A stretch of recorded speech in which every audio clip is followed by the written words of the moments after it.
Hi there, this is Aaron. Today is Saturday the 6th of December and it's day 63 on the allotment. As I look around here today, winter has definitely come along, but we do still have some things going on here, which is quite amazing. I'm going to take you around in a second. I've got the greenhouse open. This is actually the first time that I've been down here for about 3 weeks. At this time of year, suddenly an awful lot of things happen at once. It's my wife's birthday, and so we need to go and see relatives, and we have relatives come to see us, and then it's other friends' birthdays, and so I noticed this last year, that at this time of year suddenly sort of my videos slow down. There will be, of course, those that say that that's no bad thing at all. But we're here today to look around, to see what is still here. And let me show you. Well, as you can see, many of my chillies are losing their leaves. They're certainly going into winter hibernation.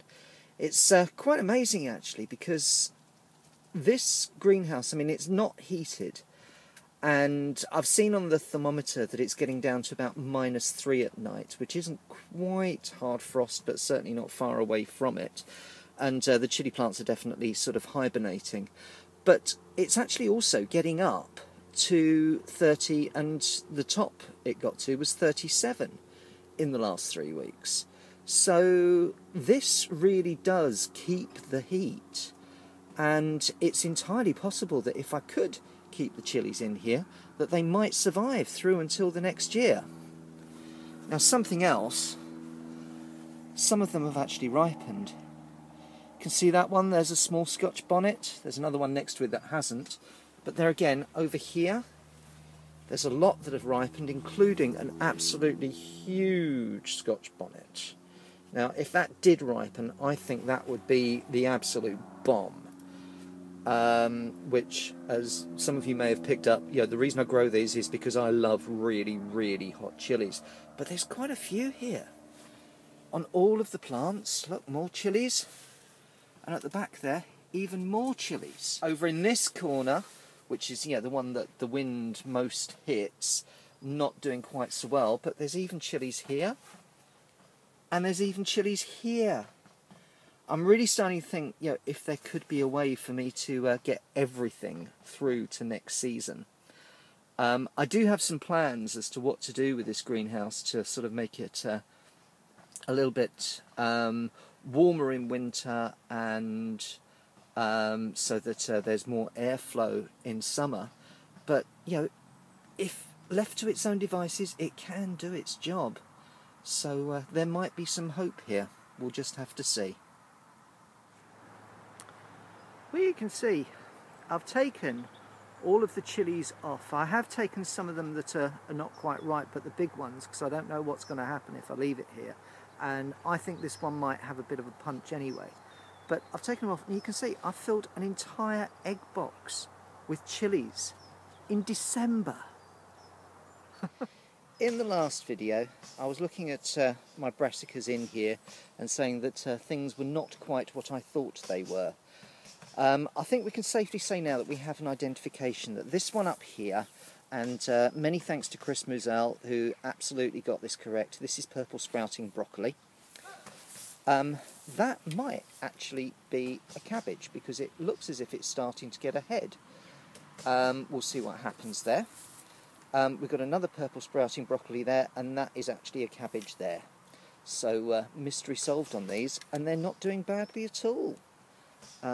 We'll obviously have to see what winter does, but there may be something there. Over here we've got the leeks, which are doing fantastic, and there's quite a few of these actually that are ready to dig up, and so I'm going to be doing that today. They do look rather splendid, actually, some of those. What we're also going to do today is answer the question about Brussels sprouts for Christmas, and I think the answer's no. I know what happened here, I just didn't put them in the ground soon enough. I put them into pots, but then there wasn't room to put them, and they need longer. I thought that I might be lucky and they could catch up, but the answer's no. They are definitely Brussels sprouts, I can see that now. but they're just not going to form in time, which is a shame, but we'll know for next year. Well, here is my crop of leeks dug up, and there are some absolute beauties there. They may not be the largest leeks in the world, but I'm certainly very happy with them. And from the others that I dug up sort of early, I know that they have got some good taste. So really, really pleased. These are the first leeks I've ever grown, and I will definitely be trying that again. I didn't dig up all the leeks. Some of them are still very small, and yeah, there's not much to them. So I know that leeks are hardy plants, so I'm wondering if I just leave them, whether they will get bigger through the winter. I have seen other people grow leeks through winter. I don't know if it's a special variety. This is Musselburgh, but I thought I'd see what happens, because yeah, right now there'd be sort of nothing on the plate, whereas maybe in a few months there'd be something. So well, we're learning all the time.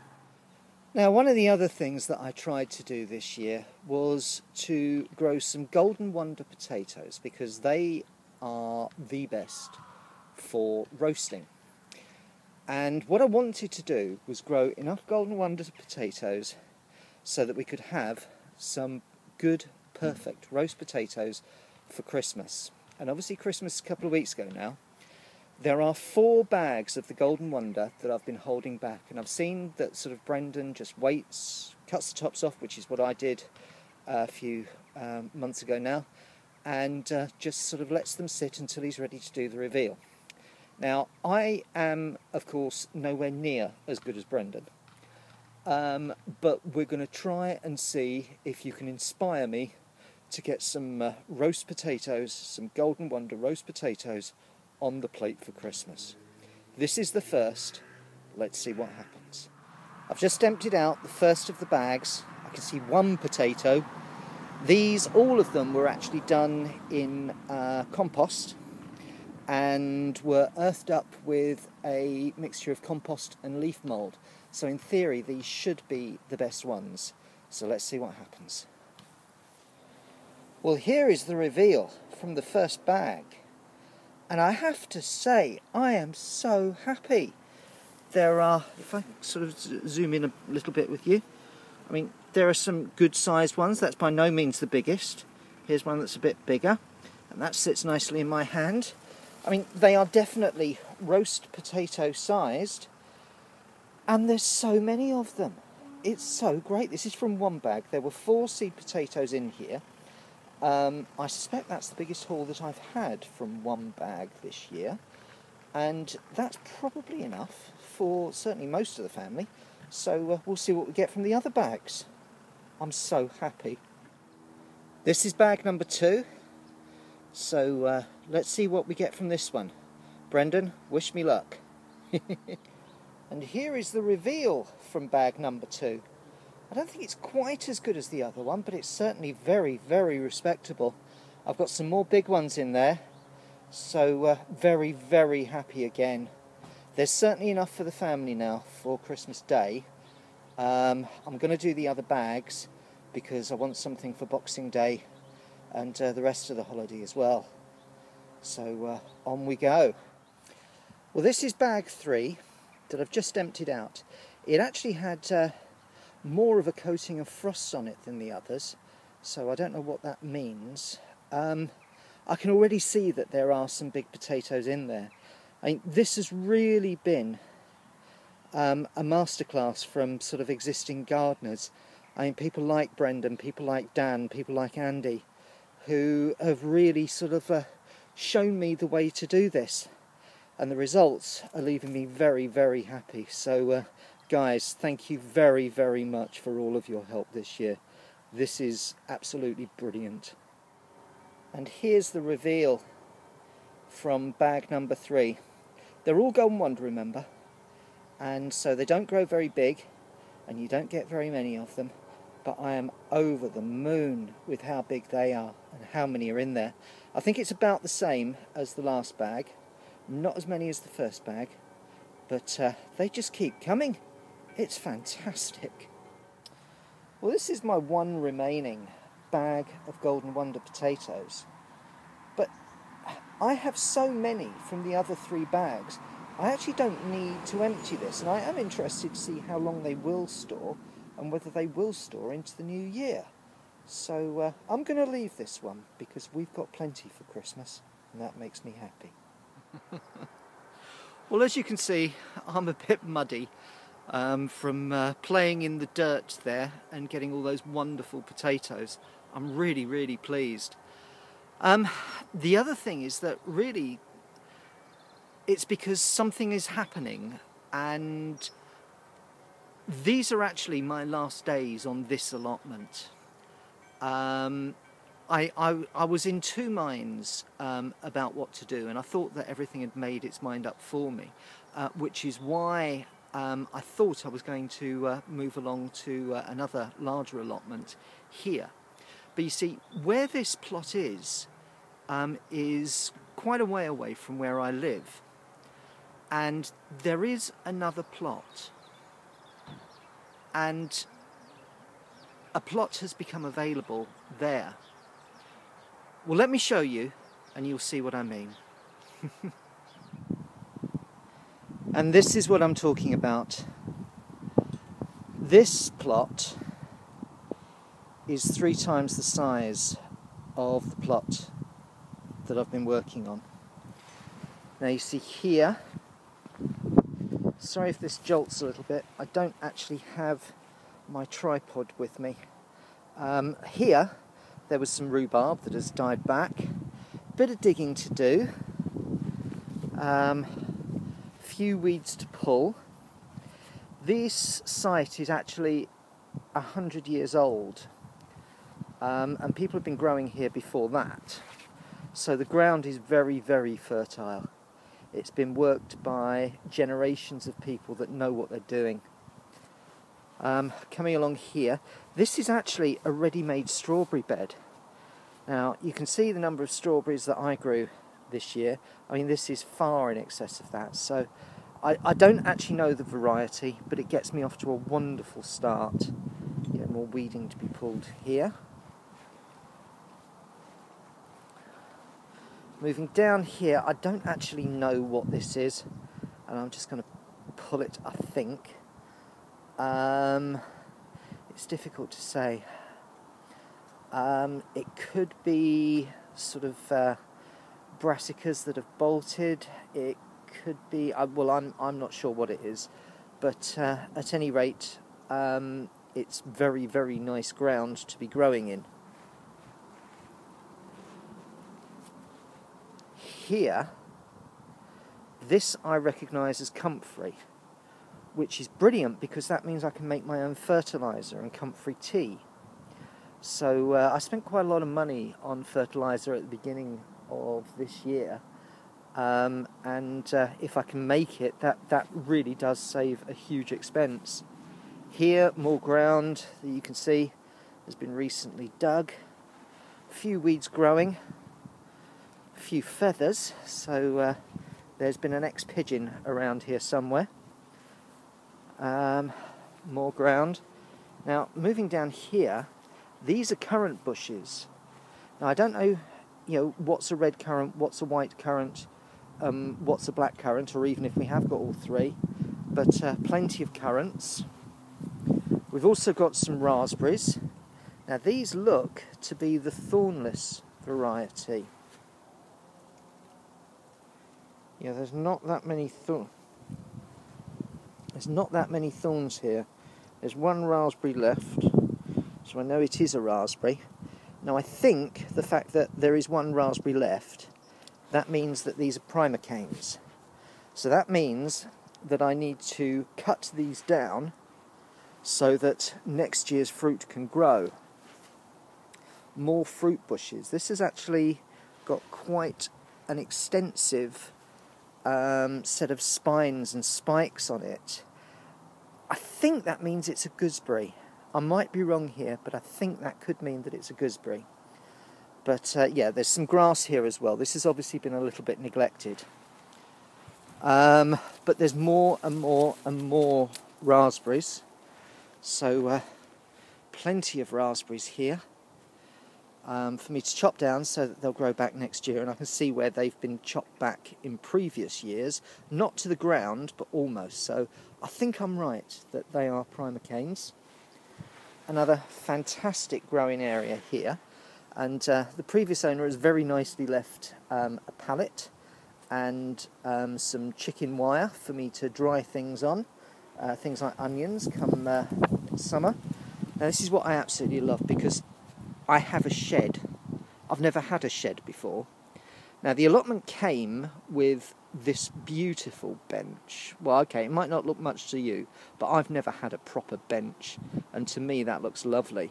And then water butts, so that what I could do is I can take the comfrey, put it in the water butts to make my fertiliser. It already harvests rain from the top of the shed.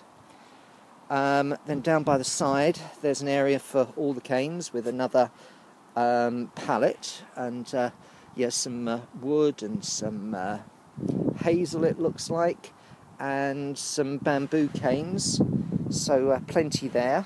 They've actually left me a couple of extra watering cans. Now the watering cans themselves look as if they've seen better days, but if they carry water and pour out of a spout, then I'm very happy. Coming around this way past the wood, we've got a second water butt and another bin, some more stuff. Now the bin is going to be really good for compost. I already have a bin, but you know, having two for compost is not a bad thing. So that'll mean there's 160 litres of compost I can keep, you know, away from the elements and stop it drying out. So that's really good. Moving down here, there are some leeks growing. There's some other things growing as well. I'm not sure what they are, but I mean, obviously what I need to do is just pull everything out of here. The leeks, see if they get ready. And then another area for growing here. And I think this is a rhubarb patch.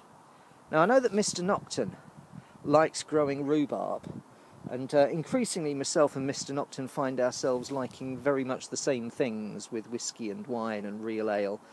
And certainly I used to have a real liking for cigars when I smoked, but that was a while ago now. Yeah, I think Mr. Nocton, if you're watching, you might appreciate this rhubarb patch, because, well, that looks to me as if it would be gorgeous.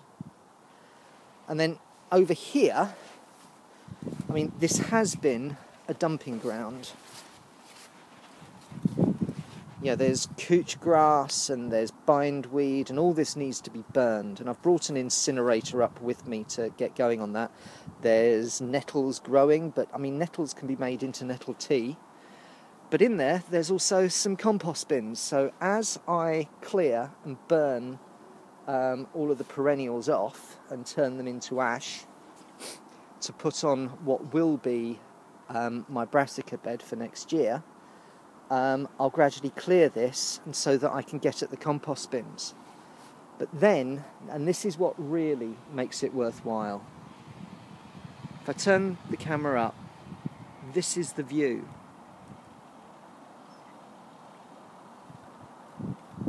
Now as we come round, down there, just through the trees, I don't know if you can see, but that's the village where myself and my wife live. So it's just at the bottom of the hill. Now, my previous allotment where I was about 6 miles over that hill that way. So this is so much closer. You can see that there's horses and there's cows in the field. I mean, this is just idyllic. Now, I'm not actually going to tell you where exactly this is, except it's in the home counties. It's because we don't have very much crime around here, and I don't want to do anything to change that. And I know that sort of other YouTubers have felt that by sort of naming their allotment that they're also making it a target. So I'm not going to say exactly where this is. This is Aaron's allotment, and I'm so happy about this. I've written to our current secretary at my previous allotment and told them that I will be giving up at the turn of the year. I'll be winding that plot down, my previous plot. I've got the potatoes out. There's one bag of potatoes left. There's a few leeks there, and I need to move an awful lot of things. There's a lot of compost I need to move. There's the greenhouse I need to move. There's all my canes. There's all my tools. So I'll gradually be moving those over here. But to me, this looks like God's own country, and I couldn't be happier to be lucky enough to have an allotment here. Well, you can see the wind is blowing a little bit, and I'm just moving into my new plot. It's still sinking in how lucky I am to have this, and how much work, of course, I've got to do on it. But I've never been frightened of hard work, and I can't wait. So we'll start that when I see you next time on the allotment. Goodbye.